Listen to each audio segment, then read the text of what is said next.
ನಮಸ್ಕಾರ ವೀಕ್ಷಕರೇ, ನಾನು ಸೈಯದ್ ನಂಬರ್ ಒನ್ ಚಾನಲ್ ಮುಖಾಂತರ ನಿಮಗೆ ಆತ್ಮೀಯವಾದ ಸ್ವಾಗತ ಬಯಸುತ್ತೇನೆ. ವೀಕ್ಷಕರೇ, ನಿಮಗೊಂದು ರೋಮಾಂಚನಕಾರಿ ಸುದ್ದಿ ನಾನು ಒಂದು ತಿಂಗಳಾಯಿತು ತಂದಿರಲಿಲ್ಲ.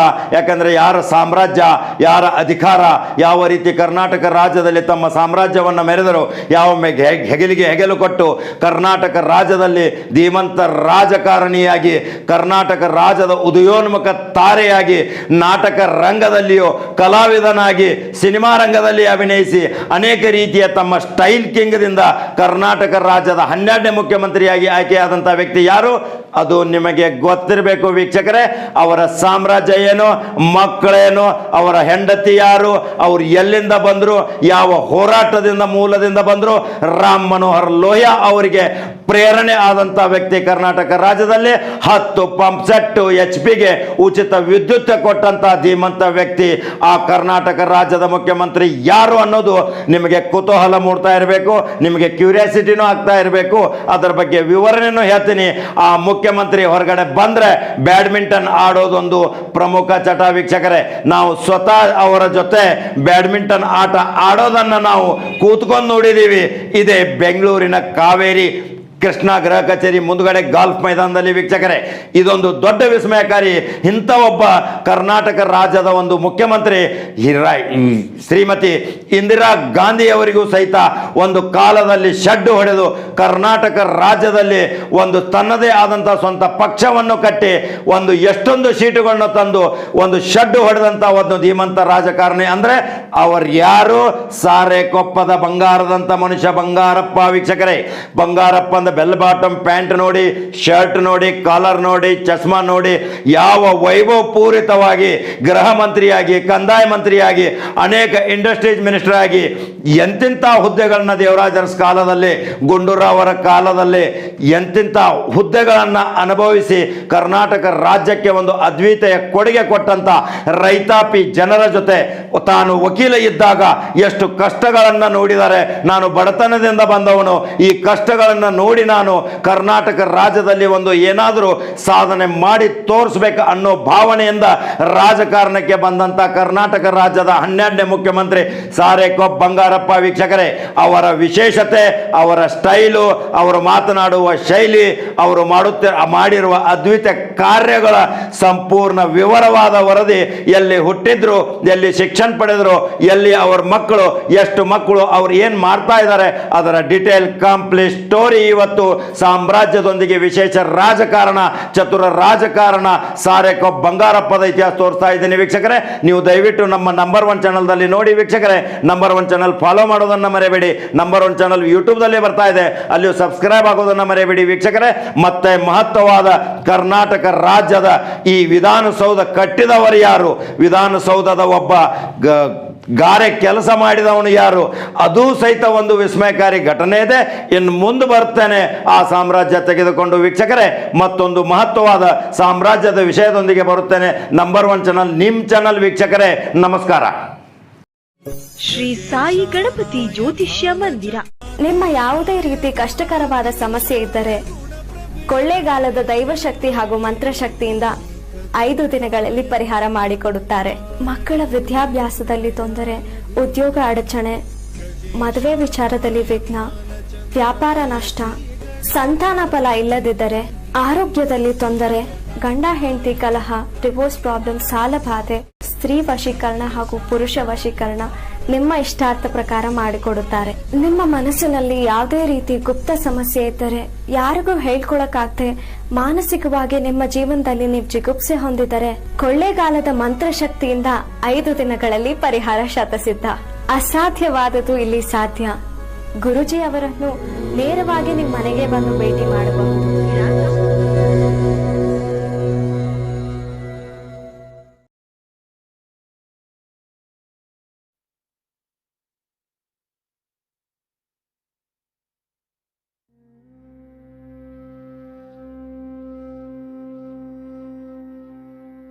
ಸಹ್ಯಾದ್ರಿ ಶಿಖರ ಶ್ರೇಣಿಗಳ ತಪ್ಪಲಿನಲ್ಲಿರುವ ಸಮೃದ್ಧ ನಯನ ಮನೋಹರ ಪರಿಸರಕ್ಕೆ ಹೆಸರಾದ ಜಿಲ್ಲೆ ಶಿವಮೊಗ್ಗ.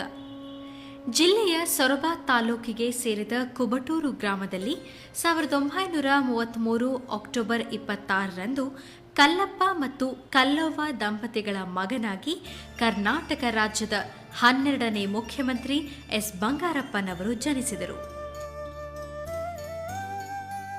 ಇವರ ಪೂರ್ವಜರು ಸಾರೇಕೊಪ್ಪದಿಂದ ವಲಸೆ ಬಂದುದರಿಂದ ಸಾರೇಕೊಪ್ಪ ಎಂಬ ಹೆಸರು ಅವರ ಮನೆತನಕ್ಕೆ ಸೇರಿಕೊಂಡಿದೆ.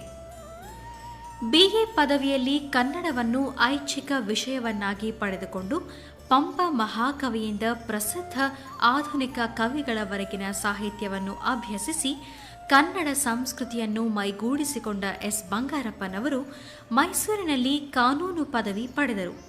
1958ರಲ್ಲಿ ವಕೀಲಿ ವೃತ್ತಿಯನ್ನು ಆರಂಭಿಸಿದರು. ಬಡತನವನ್ನು ಬಹು ಹತ್ತಿರದಿಂದ ಕಂಡಿದ್ದ ಬಂಗಾರಪ್ಪನವರಿಗೆ ವಕೀಲರಾದಾಗ ತಮ್ಮ ಬಳಿಗೆ ಬರುತ್ತಿದ್ದ ರೈತರ ಬವಣೆಯ ಅರಿವಾಯಿತು. ಸೊರಬ ತಾಲೂಕಿನ ಮುಳುಗಡೆ ಜಮೀನಿನ ರೈತರ ಪರವಾಗಿ ಹೋರಾಟ ನಡೆಸಿ ಸವಲತ್ತುಗಳನ್ನು ತಂದುಕೊಡುವಲ್ಲಿ ಯಶಸ್ವಿಯಾದರು. ಬಡವರ ನೋವು ನಿವಾರಣೆಗೆ ಅಧಿಕಾರ ಅನಿವಾರ್ಯವೆಂಬುದನ್ನು ಮನಗಂಡ ಬಂಗಾರಪ್ಪನವರನ್ನು ಆಕರ್ಷಿಸಿದ್ದು ಖ್ಯಾತ ಬರಹಗಾರ ರಾಮ್ ಮನೋಹರ ಲೋಹಿಯಾರವರ ಸಮಾಜವಾದಿ ವಿಚಾರಗಳು ಮತ್ತು ಕರ್ನಾಟಕದಲ್ಲಿ ಶಾಂತವೇರಿ ಗೋಪಾಲಗೌಡರ ವಿಚಾರಧಾರೆ ರಾಜಕೀಯ ಪ್ರವೇಶಿಸಲು ಸಂಕಲ್ಪಿಸಿ 1967ರ ವಿಧಾನಸಭಾ ಚುನಾವಣೆಯಲ್ಲಿ ಪ್ರಜಾ ಸೋಷಲಿಸ್ಟ್ ಪಕ್ಷದ ಅಭ್ಯರ್ಥಿಯಾಗಿ ಸೊರಬದಿಂದ ಗೆದ್ದು ಬಂದರು. ಜನಪ್ರತಿನಿಧಿಗಳು ಕಾಳಜಿ ಇರ್ತಕ್ಕಂಥ ಪ್ರತಿನಿಧಿಗಳಾಗಿರಬೇಕು. ಜನಕ್ಕೆ ಸಂಬಂಧಪಟ್ಟ ಹಾಗೆ ಜನಸಾಮಾನ್ಯರ ನೋವಿನ ಒಂದು ಅವಿಭಾಜ್ಯ ಅಂಗವಾಗಿರಬೇಕು. ಬಂಗಾರಪ್ಪನವರ ಸಮಾಜವಾದಿ ಧೋರಣೆಗೆ ಮೆಚ್ಚಿ 1972ರಲ್ಲಿ ರಾಜ್ಯದ ಮುಖ್ಯಮಂತ್ರಿಯಾದ ದೇವರಾಜ್ ಅರಸೂರವರು ಗೃಹ ಮಂತ್ರಿಯಾಗಿ ನೇಮಕ ಮಾಡಿದರು. ಸಿಕ್ಕ ಅಧಿಕಾರವನ್ನು ಸಮಾಜದ ದುರ್ಬಲ ವರ್ಗದವರ ಹಿತಕ್ಕಾಗಿ ವಿನಿಯೋಗಿಸಿದ್ದ ಬಂಗಾರಪ್ಪನವರು 1975ರಲ್ಲಿ ಲೋಕೋಪಯೋಗಿ ಸಚಿವರಾದರು. 1980ರಲ್ಲಿ ಗುಂಡೂರಾವ್ ನೇತೃತ್ವದ ಸರ್ಕಾರದಲ್ಲಿ ಕೃಷಿ ಮತ್ತು ಕಂದಾಯ ಇಲಾಖೆ ಸಚಿವರಾಗಿ ಸೇವೆ ಸಲ್ಲಿಸಿದರು. 1989ರ ಚುನಾವಣೆಯಲ್ಲಿ ಕಾಂಗ್ರೆಸ್ ಹಿಂದೆಂದೂ ಇಲ್ಲದ ರೀತಿಯಲ್ಲಿ ಜಯಗಳಿಸಲು ಬಂಗಾರಪ್ಪನವರು ಸತತ ಶ್ರಮವಹಿಸಿದರು. 1991ರಲ್ಲಿ ಮುಖ್ಯಮಂತ್ರಿಯಾಗಿ ಅಧಿಕಾರ ವಹಿಸಿಕೊಂಡ ಬಂಗಾರಪ್ಪನವರು ಸಾಕ್ಷರತೆಗಾಗಿ ಅಕ್ಷಯ, ವಸತಿಹೀನರಿಗೆ ಆಶ್ರಯ ಯೋಜನೆಯಡಿ ವಸತಿ, ಬಡವರ ಆರೋಗ್ಯ ಸುಧಾರಣೆಗೆ ಶುಶ್ರೂಷ, ಗ್ರಾಮೀಣ ಮತ್ತು ಗುಡಿ ಕೈಗಾರಿಕೆ ಅಭಿವೃದ್ಧಿಗಾಗಿ ವಿಶ್ವ ದುರ್ಬಲ ವರ್ಗದವರ ಸಾಂಸ್ಕೃತಿಕ ವಿಕಾಸಕ್ಕಾಗಿ ಆರಾಧನಾ ಹೀಗೆ ಅನೇಕ ಅಭಿವೃದ್ಧಿ ಪರ ಯೋಜನೆಗಳನ್ನು ರೂಪಿಸಿದರು. ಕನ್ನಡ ಭಾಷೆಯನ್ನು ಆಡಳಿತ ಭಾಷೆಯನ್ನಾಗಿ ಪರಿಪೂರ್ಣತೆ ಪಡೆಯಲು ಸಹಕಾರಿಯಾಗುವಂತೆ ಕನ್ನಡ ಅಭಿವೃದ್ಧಿ ಪ್ರಾಧಿಕಾರವನ್ನು ರಚಿಸಿದ ಹೆಮ್ಮೆ ಬಂಗಾರಪ್ಪನವರದ್ದು. ಬಂಗಾರಪ್ಪನವರನ್ನು ಕರ್ನಾಟಕ ಕಂಡ ಸಾಂಸ್ಕೃತಿಕ ಪರಂಪರೆಯುಳ್ಳ ಮುಖ್ಯಮಂತ್ರಿ ಎಂದು ಬಣ್ಣಿಸಲಾಗುತ್ತದೆ.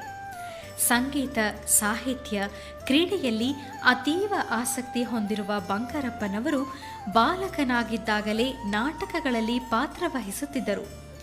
ಬಂಗಾರಪ್ಪನವರು ವಕೀಲಿ ವೃತ್ತಿಯನ್ನು ನಡೆಸುತ್ತಿದ್ದಾಗಲೂ ಅವರ ರಂಗಾಸಕ್ತಿ ಕಡಿಮೆಯಾಗಿರಲಿಲ್ಲ.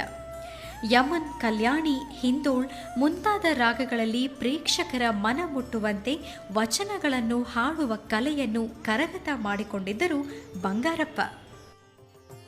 ಮಧ್ಯಮ ವರ್ಗದ ಸಾಮಾನ್ಯ ರೈತ ಕುಟುಂಬದ ಹೆಣ್ಣು ಶಕುಂತಲಾ ಅವರನ್ನು ಜನವರಿ 1, 1958ರಂದು ವರಿಸಿ ಬಂಗಾರಪ್ಪನವರು ಸಾಂಸಾರಿಕ ಜೀವನಕ್ಕೆ ಪ್ರವೇಶ ಪಡೆದರು. ಆದರ್ಶ ಜೀವನಕ್ಕೆ ನಿದರ್ಶನವಾದ ಇವರ ಸಂಸಾರದಲ್ಲಿ 3 ಹೆಣ್ಣು ಮಕ್ಕಳು ಸೇರಿದಂತೆ 5 ಮಕ್ಕಳು. ಮಹಾಕವಿ ಕುವೆಂಪು ಮತ್ತು ಡಾಕ್ಟರ್ ರಾಜ್ಕುಮಾರ್ ಅವರಿಗೆ ಕರ್ನಾಟಕ ರತ್ನ ಪ್ರಶಸ್ತಿ ನೀಡಿ ಗೌರವಿಸಿದ ಕೀರ್ತಿ ಬಂಗಾರಪ್ಪನವರಿಗೆ ಸಲ್ಲುತ್ತದೆ. ಬಂಗಾರಪ್ಪನವರು ಕೇವಲ ರಾಜಕಾರಣಿಯಲ್ಲ, ಸಾಹಿತ್ಯ, ಕಲೆ, ಸಂಸ್ಕೃತಿ, ಕನ್ನಡ ಪ್ರೇಮ ಎಲ್ಲವನ್ನೂ ತಮ್ಮ ಶ್ರದ್ಧಾಸಕ್ತಿಗಳನ್ನಾಗಿ ಬೆಳೆಸಿಕೊಂಡಂಥವರು. ಧೈರ್ಯ, ಸಾಹಸ, ಬದಲಾವಣೆಯ ಪ್ರವರ್ತಕರಾಗಿ ಬಂಡಾಯ ಪ್ರವೃತ್ತಿಯನ್ನು ತಮ್ಮ ರಕ್ತದ ಕಣಕಣದಲ್ಲೂ ಮೈಗೂಡಿಸಿಕೊಂಡಿರುವ ಬಂಗಾರಪ್ಪನವರು ನಮ್ಮ ನಾಡಿನ ವಿಶಿಷ್ಟ ರಾಜಕಾರಣಿಯಾಗಿದ್ದಾರೆ.